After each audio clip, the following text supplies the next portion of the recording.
medication to this coronavirus that is going on. So there's so much panicking going on. And we just need to stay focused and do our best to protect ourselves. It's scary. It's like a very scary time in the world. We've never had something like this that have affected the entire world. And that is more concerning. That's something that we need to pay attention to and not do it our Liberian thing where we can do and wait until somebody's dying before we pay attention to it. So we're just trying to make sure everybody is aware that this thing is real.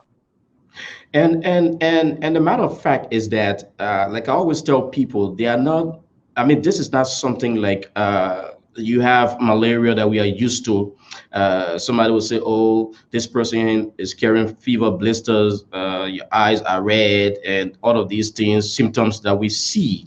And with the fact that we don't start to see symptoms until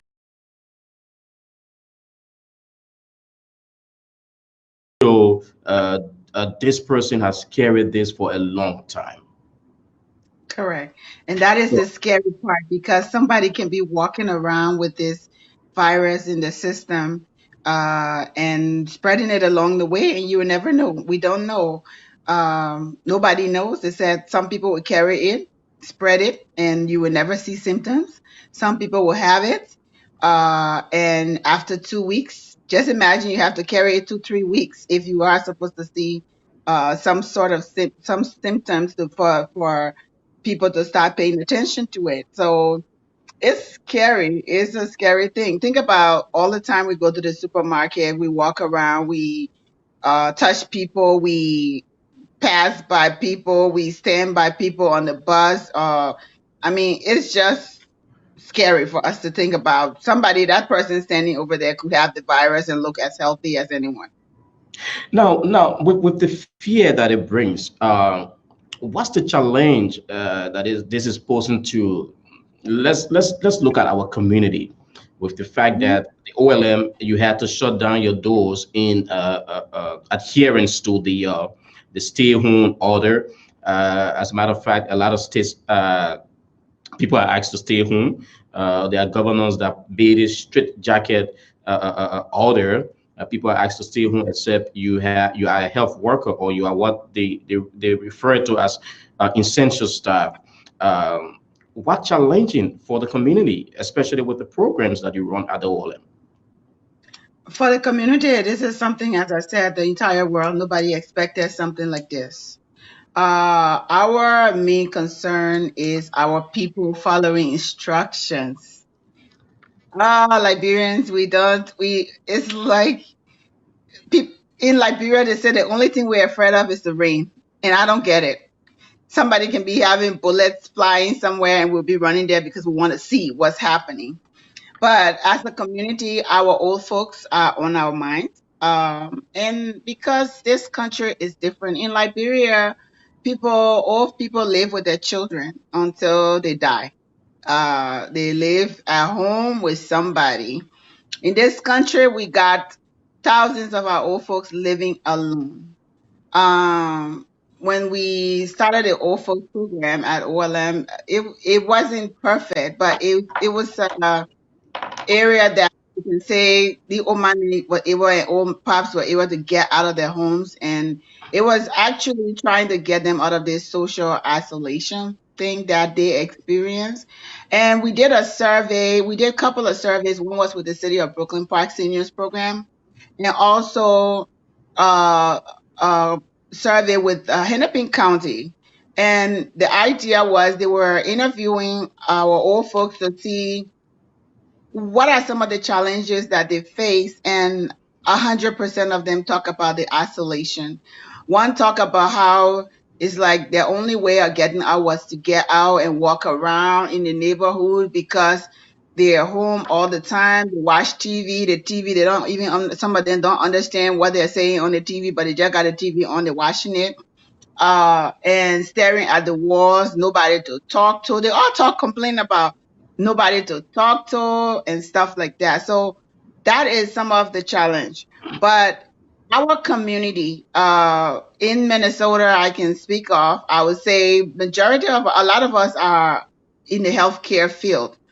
Mhm. Uh, our folks we're used to coming out in the morning, getting the kids ready to go to school, get them on the bus, run to work, put in their 6 to 8 hours, run home, grab the kids from the bus, bring them home. Now, all of the schools are closed, daycares are closed. I have family members and friends that are struggling to figure out their hours with the daycare thing and signing up.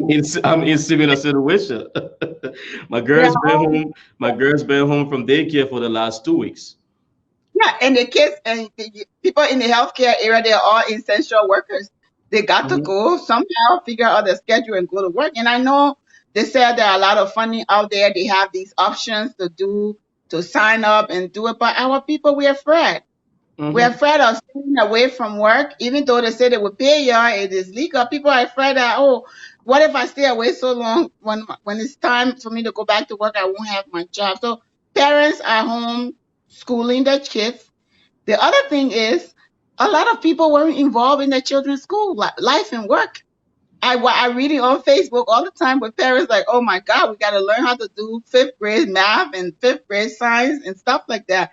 But these are challenges that I think people in the community are facing, and we're dealing with it. At this point, we just have to hang in there and do our best, follow the instructions, stay away, and get it done. Because that's all we got. We don't. It's like a one-way street where we're heading on right now. We just got to do our best to stay alive, pretty much. And with all of these, churches are some extent closed. Now people have to watch it from home, live video. Thank God for technology. It's making this work. And like you put it, schools are closed. The issue of distant learning. How do you think people are coping with this? Especially you had a youth program running at the OLM where your young people gather weekly to help with other youth studies and all of that. What messages are you getting as it relates to the distant learning program? The funny thing is, I've been speaking with some of them. Actually, I have a couple of them that are in college and some of them in high school. I spoke with a couple of them this week. And it's like, okay, at first it was cool. It's gonna be cool. It's nice to know that you can work from home. Mhm, The schools are making a lot of effort to really help the kids online. mhm, They're trying to make themselves accessible. However, now they're not in the school to run from one teacher to the other.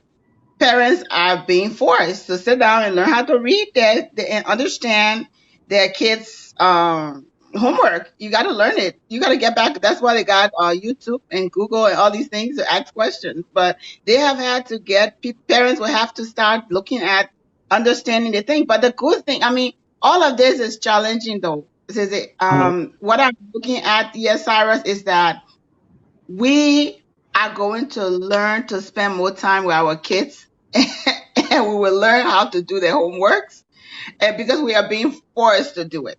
For parents, I don't know if the schools are going to have the same challenges they had before because prior to this, the schools were complaining we're having PTA meeting, we can't get people to come to the meeting. The parents are not showing up, they are not there, and I mean all of these things. So I'm thinking right now, a mother I was talking to said, "Wow, we have to learn now to appreciate teachers because we really didn't know kind of what they were experiencing in the classroom with their own kids."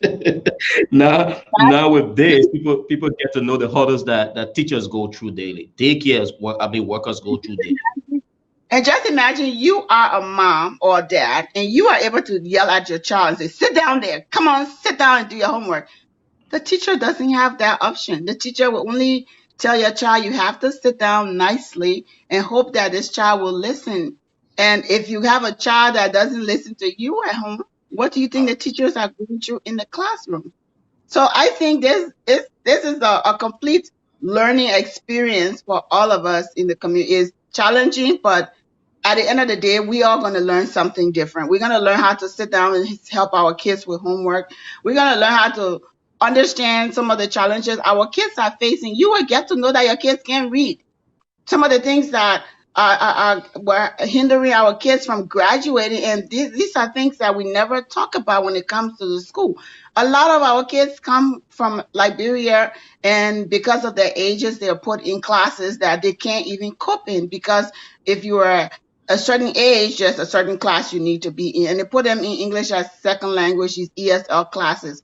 A kid Mhm. told me from ESL, like, when they put you in that ESL class, they pretty much put you there to say, okay, you know what, we'll push you, and when you get to the senior class, you're never going to be able to pass that SAT or ACT, because they're going to keep you there. And Yeah. that stuff parents were not paying attention to. So right now, I'm thinking every parent at home, get a book. Let your child read to you. If they have not been doing that, let them read to you so you can know their level of competence, so that you can be able to spend some time and help them. Maybe it will make it better for the teachers when they get back to school. But this is forcing us to sit down and spend time with our family and spend time with our kids and learn things that we didn't know about our children, because America, from the day we give birth, from the time they hit 5 year old and head into daycare, we just push them off to go to daycare, they come home, we go to work, come back, lay down, the kids ready to go to bed. We sign papers because they're supposed to go on field trip. We pay money because they say we should pay money. But that one-on-one thing, that's what parents are going to learn how to do. So the youth, they are the older youth are having fun with their computers. Their complaint is being bored at home, which they need to sit down at home. But Mhm. uh, them complaining about being bored. Help with homework. Maybe there's a lot of other ways that we can get them help. If a parent is at home, you don't know math, you can still try. Let's work together. Let's do this. We have people in this community that have signed up to be math instructors, chemistry instructor. I know we have a very good chemist in our midst. We got In we our got a, we got a very good math instructor in CC Goya. I I Yeah, I can talk for that. and there are others too in Sicily, and others that are teaching. So let's network. If you having problems, your child having a challenge with a homework, and you as a parent don't know it, email us. Let's connect. We still have information on people in the community that are willing to help. And if there are others in the community that are willing to help, that you can sit on the phone, you have Zoom, you have Facebook, you have a lot of other mediums that you can use to help kids. You can still participate in this homeschooling. A child can do the homework, even though the teachers, because the teacher, when the child logs on to do a homework, it's a whole class that they're teaching. So the experts in our community, I like to call you guys the experts, the teachers who are able to have expertise, have expertise in these different areas, you can still help. You are still useful. So all you need to do is email me, say, Georgia, I'm good at math. Email me at olmn.org. Use the OLM email, send it to us. And once you do that, if a parent, and there's a parent out there who say, I have a child who doesn't know how to do their homework, I need help, email. Let's see how we can make this work. I just got off the phone. I'm on the school system as well. These kids are not going nowhere. I mean, it's like school's not going to open again. I don't think there's going to be any opening of school just now until the fall. Yeah, So, I was also listening to an update today where they talk about there might be proclamation coming from the governor or probably federal to say that schools will not continue for the rest of the year mhm, through distance learning, online classes. So the parents will have to cope with this and deal with it. mhm. So what my call here is right now for the teachers, I know some of them. I do have information on some of the people that. So what my call here is right now for the teachers, I know some of them. I do have information on some of the people that have already signed up to help the kids at home. I think we got y'all to duty. Y'all will be able to sit down at home and help kids with their homework. Parents who know their kids need help with different areas, Yes, and um, all of that. call us. We will connect you. We can connect you with some of the folks in the community that can sit on the phone and walk your kids through, just to help them, because they got to get that homework done. Even though they're not in the class, they still have to have that passing grade and failing grade. They have to pass that class to make it true, to get that grade point. It's not like you're going to sit down and sleep. Wake the kids up, get them to school early in the morning. Just how you wake them up to catch the bus, you gotta wake them up, let them get on the computer and get their work done. All right, that's a very good one indeed, and I would like for us to look at the the issue of Liberians. You talked about that earlier on. Our mentality. Firstly, a lot of people still live in denial that this don't exist, even with the numbers that we see. And I would just want to put up on the screen on the far right here, is the far right of my screen. If you look there keenly, people, you will get to see the numbers. Later on, I will make it bigger so that people get to see where we are worldwide with this thing, what we need to do, because the number keeps climbing. As a matter of fact, Mm-hmm. it keeps climbing, and if we don't take precaution, we will be at this point, with a lot of people coming down, and health authorities, people who are close with the responsibility, who are studying this, because this is a new virus. There are a lot of studies still ongoing. People who are studying are telling us that it might even get worse than what it is before it starts to get better. So if we as people in the various community, if you are watching right there on the screen, you will see there the cases we currently have. Over thousands of cases we already have, and we have thousands of deaths. Though we have people recovering, the numbers are there, the figures are clear, they don't lie. If we would say just the common way, the figures don't lie. But then there are people who still tend to live in denial. What would you say, especially to our community, as it relates to the COVID-19 fight, and trying to lower the spread? This is my mask. I Mhm. wear it when I leave my house. I drive when I go to the supermarket. I put it on my face. There's no disgrace about this one. The experts and the scientists, and the doctors and the researchers, they have all said we are in a very critical time right now. We are going, as of March 29th to the end of April, they're going to see more deaths, more sickness than ever before. We talk about what happened in China and all these other places that in Europe that came down with these viruses, with the virus earlier, and started showing signs and symptoms.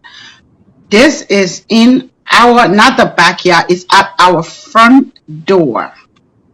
If we don't take it seriously, it won't be good for us. In the United States, they are estimating that over 250,000 people will die. That is their raw number. Over 250,000 people. Right now, we are at 58,000 deaths. The numbers that you're putting up, Cyrus. Mhm. I want to be a part of that 250,000. We need to protect ourselves. This, the initial predictions that came out in August last year, stating that this disease was coming and was going to affect a lot of people. The Indian guy that did that prediction said the only way you're going to protect yourself is to stay at home. Why America and all the Americans are bashing off the president right now? Is like, why you didn't issue the stay at home thing ever since? Why we didn't start the stay at home? Maybe if we had started the stay at home, we had implemented the stay at home mandate, perhaps we wouldn't have so many people dying. Mhm. We're watching what's going on in New York. In Yeah. Minnesota alone, I mean, in the United States, they recorded 1,000 deaths in one day starting the 1st of April. And is this going to continue to increase? In one day, you got 1,000 people dying. So This is serious. that's how terrible it is. And when you watch, I mean, at times it gets scary for me to even watch the news. Let me put it that way. It gets scary for me, but Mm-hmm. we have to follow Very the updates, because for me, that's my passion, the media. So I follow the media. We know the updates, and it's important that we continue to encourage our environments to be serious about this, and and join the fight. We've been joined by my colleague, Nathan Charles. Nathan, I'm sure Nathan will want to join the discussion, putting some questions to the to the ED. So Nathan is just getting getting set, and let me bring Nathan on to join us. Nathan, welcome. You're live with us. Good afternoon, Cyrus, Yes, and good Yes, good. afternoon, our listening audience. Yeah, and the ED is my guest. I'm sure you want to pose some questions to her as it relates to uh, slowing the spread and increasing the fight against COVID-19. I think you have to shift your camera a little bit because you're coming in halfway on our screen. Yeah, I think you're much better now. Okay, basically, I would like to know from the ED what preventive or strategy is she putting in place within her community for Liberians, many Liberians, because we always doubt the issue of sicknesses in our society. well, I can tell you this much. The only thing we can do um, in America, especially in Minnesota, as the a community leader, is to encourage our folks to abide by the health directives that they have out there. They have instructed us to stay at home, wash our hands, stay away from gatherings, and so for the most part in the community, our churches are not meeting anymore. Most of the majority of them, I think I saw only one church on Sunday that met. Um, but they said they had implemented some safety measures. I don't know what that was, but all of you don't hear any parties and gatherings taking place. I think our folks in this side, they're concerned and they're taking it seriously, but we want them to continue to pay closer attention to it. We need to start putting something over. Don't take it for granted. Wash your hands because this is like if it affects one person in your home, it's going to affect the entire home or your entire home will be quarantined. So we are out here appealing to people stay at home, and we know it is a difficult thing for a lot of people. But guys, we have to do what we need to do to stay alive, and that's all we can do right now.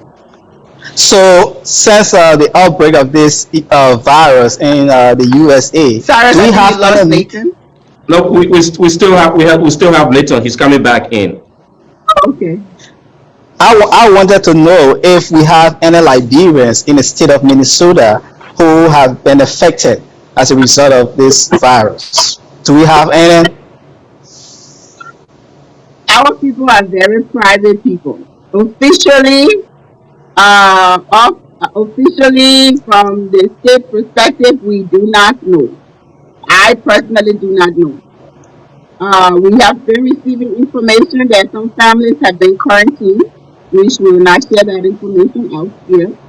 Um, and I was privileged to speak with someone who explicitly said, I had the virus. I'm not kidding you based on the symptoms he experienced and the sickness he had at home. And so there is nobody that we can specifically point to and say this person did or this person didn't. But off the record, we have had a lot of information about certain families being quarantined and have been exposed to this virus.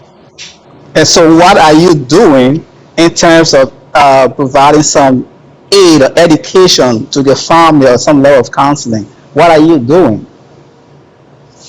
As I said, everybody is keeping their problem confidential, and they are dealing with it. The person who was brave enough to speak with me about his concerns or his virus, we had conversations with him, and there is not much we can do for him. Apparently, if he had needs that we needed to meet, we will be able to help in different ways. We have a lot of people in the community that are reaching out to me to provide aids, home services, delivering foods at homes and stuff like that. I have information on folks that if they need that and they reach out to us, we will definitely direct them to those homes to deliver it. But your folks are confidential, they're private. Everybody want to keep everything about themselves private. So when you put yourself in that position and are willing to share the information with us, there's nothing we can do. This is America. We have to respect everybody's space. That's what we're trying So, to so when it comes to this, being private about this and wanting your name withheld, like it's some HIV and AIDS thing that you can easily live with and people not knowing, uh, what would you want to say to the public as a head of this community?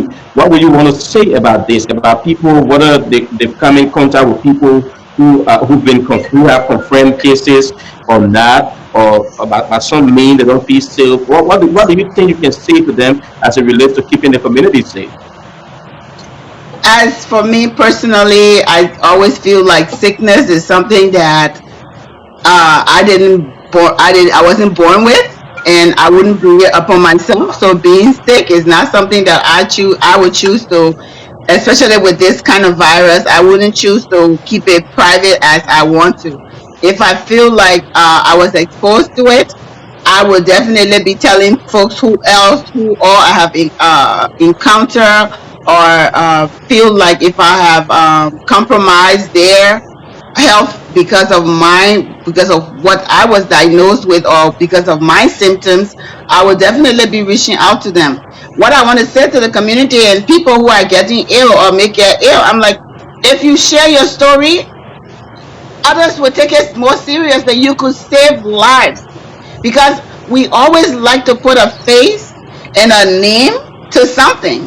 Why else are we sharing all of these other videos that people are making about their illness out there? People are sending it through. People are sending it out because they want people to know that the virus is real. If somebody in our community encounter it or is ill with it or having symptoms, you need to share it so that we can know what you are doing so you can help protect others. It is only fair. But again, we are in a system where we have to be people have to keep their stuff confidential if they choose to. It's a choice that they're making. All right. That's Just before you come in, Nathan, we have one of the instructors that was trying to join us, CZ Goya. CZ, if you, I think he just left us by mistake.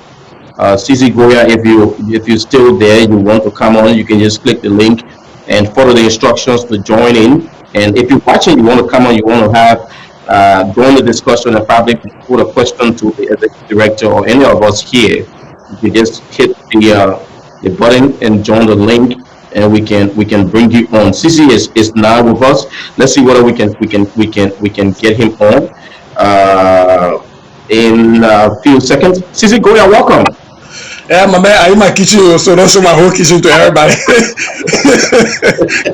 They stay And, at and, home. They stay and at as a home. matter So of yeah, fact, CC Goya is the husband of journalists. I don't know, a former journalist or she's still a my, journalist, but I my know man, once a don't journalist be knows flying my heart. Don't be flying my heart. My wife still listening. it's a My wife Goya. a journalist. And I can see that my sister is taking care and you're looking sharp in your stay home mood. My man, when you boy, you gotta find things to do. First of all, let me say to my executive director. Full disclosure, I'm a member of the board of directors. Let me say to my executive Mm-hmm. director, in this kind of time, you woman, you need to find time to sit down with the papi. Community Bennett. You AC, know, you picking forth. I but had to make but her with a woman to leave the public, and come talk to her. No talking from but who, these mama. are this is a You mark. This got is the a church, mark. On, you got the on church, the very song. Yeah. On a serious note, this is a mark of leadership, Madam Edie. My heart's out to you. In these times when our people are in need, we don't sit back and create vacuum. So for you stepping in, and coming on and having these discussions, Cyrus and my brother out there with KMTV, this service. It is God's work that you're doing, and I hope God will reward you richly for that. Because when our people are in need of information, it is quite often comfortable for us to sit back in our low comfort zone like I'm doing right now and just sit down. But those people who step up, Yeah, are you go hearing ahead. me? Yeah, we're getting you. Go Yes. ahead. Okay, those people who step up to the plate, to step in the vacuum. When I used to go to church in Liberia, I had one pastor used to say, step in the vacuum, pray. Step in need of somebody, you step in, you pray for somebody who's in need, and that's what you guys are doing. So I was watching it. I'm like, no, I got to get on, because if my sister, my executive director, is out there, talking about what the community should do, and I heard you, Cyrus, dropping my name once or twice, about what we can do. I felt like it is my calling at that point to come on, at least try to contribute the one, two things I know about, education and math, to at least put that out there to our people. So I want to say thank you to KMTV, my brother Cyrus especially, and my sister Georgette. You guys are doing a marvelous work and a marvelous service for our community. And like I said, we can't pay you guys for this, but God will richly bless you and your folks. I know the executive director talk about you. I mean, people in the community willing to render their services as it relates to helping our kids learning from home. And we want to hear from the horse's mouth. Professor of Math, what can you say? Is your number open to parents calling to help with their kids' math problems by video conferencing or a phone call or something? So here's something we're working on. So again, I am I head the education committee at OLM, Hmm. and we've been working on trying to get our after school program set up. When this whole, we're trying to do it for SAT and ACT when Corona hit. And so what we're planning on doing right now, like my executive director alluded to, what we're planning on doing is to see how we can be able to provide that service, virtually. So what you will find happening is, I'm working with a few other teachers to try to get people, and this is a call out there to all Liberians. If you were teaching in Liberia before, you're not teaching yet. I'm using my Liberian voice now. You're not teaching yet set. So long you were teaching in Liberia before, we're calling on Mm-hmm. all of y'all to reach out to us. Because what I want to be able to do, Cyrus, what the OLM wants to be able to do is to set up days of the week where we can say, on Monday, on the Zoom conference from 2 to 3 o'clock is math. And I will be there, other math teachers will be there. We'll say we're teaching ninth grade, 10th grade, 11th grade math. And then next Wednesday we're teaching sixth grade to eighth grade math. We have math teachers on that will help people, that will have tutorials, we'll have things that we know the kids are supposed to be learning, but then we'll take questions from what the kids are actually learning in their schools. Because sometimes what we think they should be learning is different from what they are actually learning. Like my sister Georgia alluded to, sometimes they will be put down in remedial classes. So we also have to be able to help the remedial students. So that's what we're trying to work on. So we will have Zoom stuff set up to say on Saturday, on Fridays, for example, we have chemistry. And we'll call on Professor Panaku. We'll be reaching out to other people who are strong in chemistry, and we'll have those people to man that Zoom. Because this is the time we Liberians got to step up. When our brothers and sisters are wearing their scrubs every day and going and on the front line, this is the time we educators have to step up. And the OLM is going to lead the way. And I like the fact that my executive director is on. We are going to lead the way. So to answer your question, Cyrus, here's one thing I'm doing for my school district.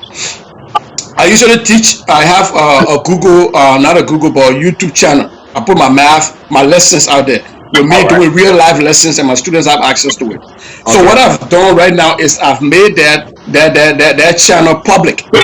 So everything I teach now for my students in my school, every other parent will be able to see it. All right. Even if your children don't go to my school, I'm making that public. I'm going to make that public. That's the reason I switch it from my school email to my personal email, because I felt like, at this point in time, you can't hide the talent.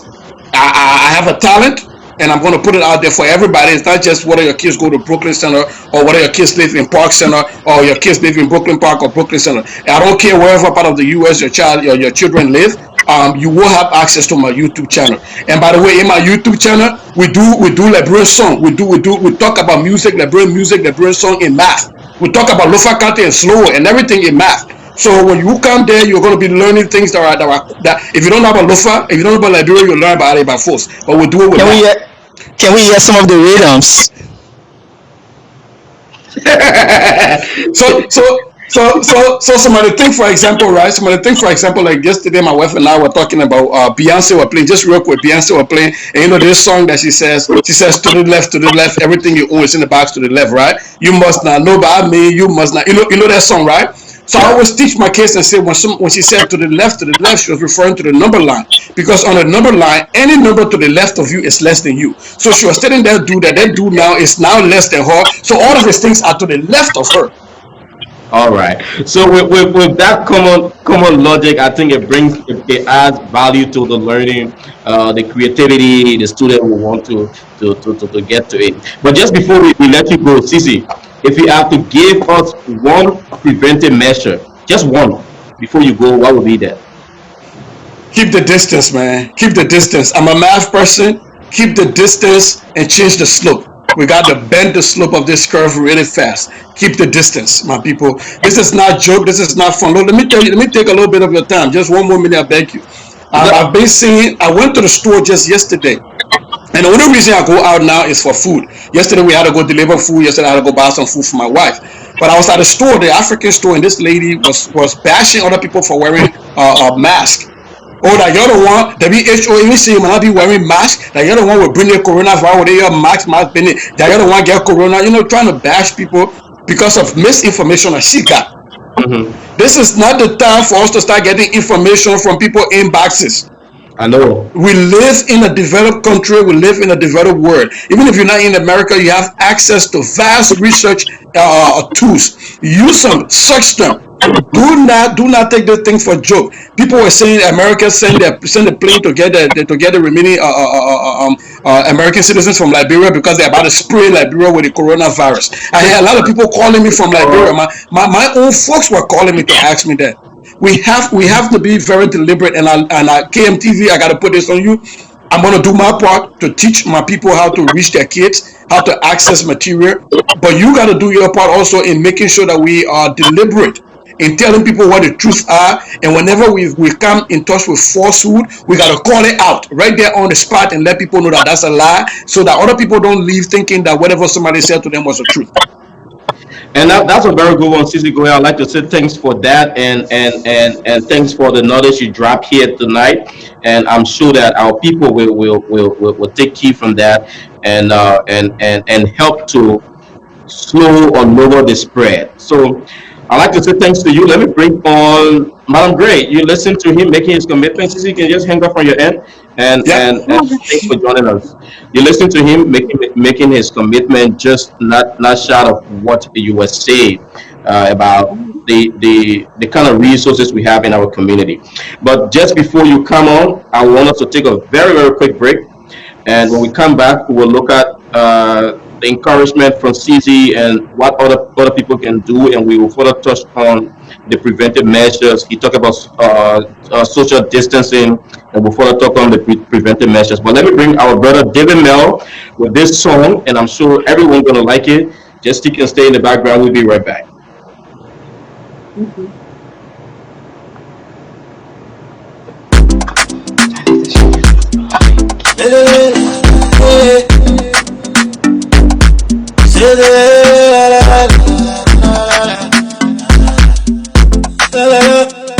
Yeah. D12 on the beat. One love, yo.